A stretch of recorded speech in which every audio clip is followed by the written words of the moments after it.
একটা গ্রামে দুইটা ঘিয়ের দোকান ছিল। একটা দোকান চালাতো রিয়া, আর একটা দোকান চালাতো রিমা। তো রিয়ার বাবা রিয়াকে সবসময় বলতো যে ঘিয়ের যেন কোনো রকম ভেজাল না হয়, ঘিটা যেন খারাপ না হয় সেদিকে লক্ষ্য রাখবে সবসময়। কারণ খারাপ ঘি খেলে গ্রামের মানুষদের ক্ষতি হবে। এবং রিয়াও তার বাবার কথা মতো ঘিটা সুন্দর করে জাল দিত এবং ঘিয়ের কোয়ালিটিটা ভালো করত এবং তারপর দোকানে নিয়ে বিক্রি করত। আর অন্যদিকে রিমার বাবা রিয়াকে বলতো যে ঘিটা বেশি জাল দিবি না, ঘিটা বেশি জাল দিলে কি হবে, আমাদের কাঠ বেশি লাগবে, লাকড়ি বেশি লাগবে এবং তাতে লাকড়ির দাম অনেক বেশি এবং তাতে আমাদের অনেক লস হয়ে যাবে। আর ঘিটা বেশি জাল দিলে ঘিয়ের পরিমাণ কমে যাবে, তাতেও আমাদের লস হবে। সুতরাং আমাদের যাতে লস না হয় সেদিকে লক্ষ্য রাখবি। তো এরকমভাবে তাদের দুজনের ব্যবসা চলতে থাকে এবং ধীরে ধীরে রিমার ব্যবসা একটু খারাপ হয়ে যায়, কেননা রিয়ার ঘিয়ের কোয়ালিটি খুব ভালো ছিল। আর তার জন্য গ্রামের সমস্ত কাস্টমার রিয়ার দোকানে চলে আসতো। তারপরে একদিন কী হলো, হঠাৎ রিয়ার বাবা মারা গেল অসুস্থতার কারণে। তারপর রিয়া একা হয়ে গেল। তারপর রিয়াকে সমস্ত কাজ তাকে একাই করতে হয়। আর এদিকে গ্রামের সমস্ত কাস্টমার রিয়ার দোকানে চলে আসে, কেননা রিয়ার বাবাও মারা গেছে। মানুষ একটু সহানুভূতি দেখিয়ে সব কাস্টমার তার এখানে চলে আসে।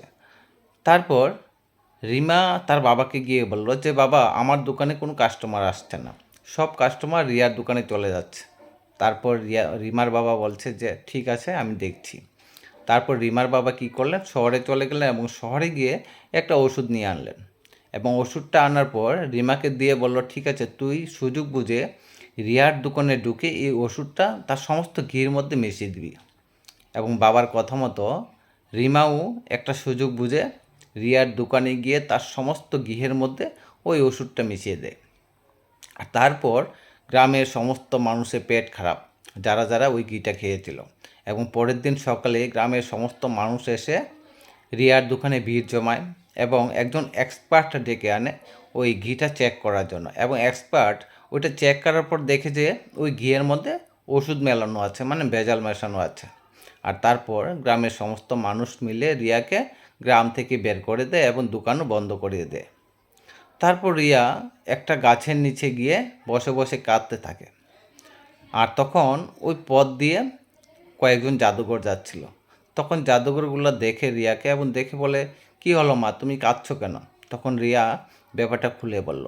এবং জাদুঘর বলছে, হ্যাঁ, আমি আমার জাদুর দৃষ্টি দিয়ে দেখছি তোমার কোনো ভুল নেই, সমস্ত ভুল ওই রিমার। ঠিক আছে, তুমি আবার গ্রামে ফিরে যাও এবং গ্রামের সমস্ত মানুষের কাছে ক্ষমা চেয়ে নাও এবং ওদেরকে বলো তোমাকে আরও একটা সুযোগ দিতে।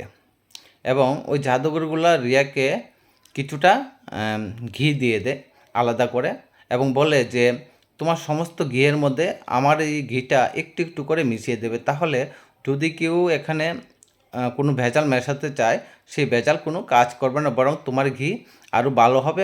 গ্রামের সমস্ত মানুষের যদি কোনো রোগ থাকে সেই রোগটাও সেরে যাবে।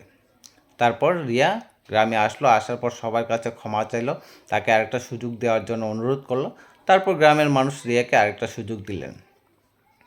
কিন্তু দোকান খোলার পর রিয়ার দোকানে তখনও কোনো কাস্টমার আসছিল না। আর রিমার দোকানে সমস্ত কাস্টমার ছিল। তো একদিন একজন বৃদ্ধ বয়স্ক লোক, উনি কী করলেন, উনি রিয়ার দোকানে আসলেন, এসে বলল যে মা, আমার অনেক দিন ধরে শরীর খারাপ, আমার জ্বর কাশি সর্দি কিছু ভালো হচ্ছে না, তুমি আমাকে 250 গ্রাম ঘি দাও। আর তখন ওই বৃদ্ধ লোকটি রিয়ার কাছ থেকে 250 গ্রাম ঘি নিয়ে যায়। এবং নেওয়ার পর রাতে যখন ওই লোকটি ঘি খেলো এবং সকালে ঘুম থেকে ওঠার পর দেখে ওনার শরীরে কোনো রোগ নেই, ওনার জ্বর সর্দি কাশি সব কিছু ভালো হয়ে যায়। এবং পরের দিন ওই লোকটা সমস্ত গ্রামবাসীদের বলে যে আমি রিয়ার দোকান থেকে ঘি খেয়েছিলাম আর আমার সমস্ত রোগ তাতে ভালো হয়ে গিয়েছে। এবং এটা শোনার পর গ্রামের সমস্ত মানুষ আবার রিয়ার দোকানে আসতে শুরু করলো। তারপর রিমা আবার প্ল্যান করতে থাকলো কী করে রিয়াকে বদনাম করা যায়। তারপর রিমা আবার তার বাবাকে বলল, তার বাবা শহর থেকে আবার একটা ওষুধ নিয়ে আনলো। আনার পর আবার একদিন সুযোগ বুঝে রিমা কী করলো, রিয়ার দোকানে ঘিটা মিশিয়ে দিল। আর একদিন সকালে দেখে যে রিয়ার দোকানে সমস্ত গ্রামবাসীদের ভিড়, রিমা ওইটা দেখে সামনে এগিয়ে আসলো। আসার পর দেখছে যে রিয়ার দোকানে একটা সিসিটিভি লাগানো আছে। আর ওই সিসিটিভিতে সবাই দেখছে যে রিমা রিয়ার ঘিয়ের মধ্যে ওষুধ মেশাচ্ছে, ভেজাল মেশাচ্ছে। আর এটা সবাই দেখে ফেলে। আর দেখার পর রিমাকে সমস্ত গ্রামবাসী যারা রয়েছেন মহিলারা, সমস্ত মহিলারা মিলে রিমাকে খুব মারপিট করে এবং রিমাকে এবং রিমার বাবাকে গ্রাম থেকে বের করে দেয়।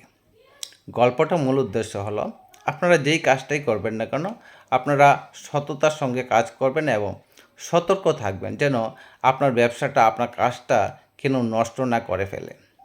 যদি সততার সঙ্গে আপনি কাজ করেন তাহলে আপনি খুব দ্রুত এগিয়ে যেতে পারবেন। ধন্যবাদ।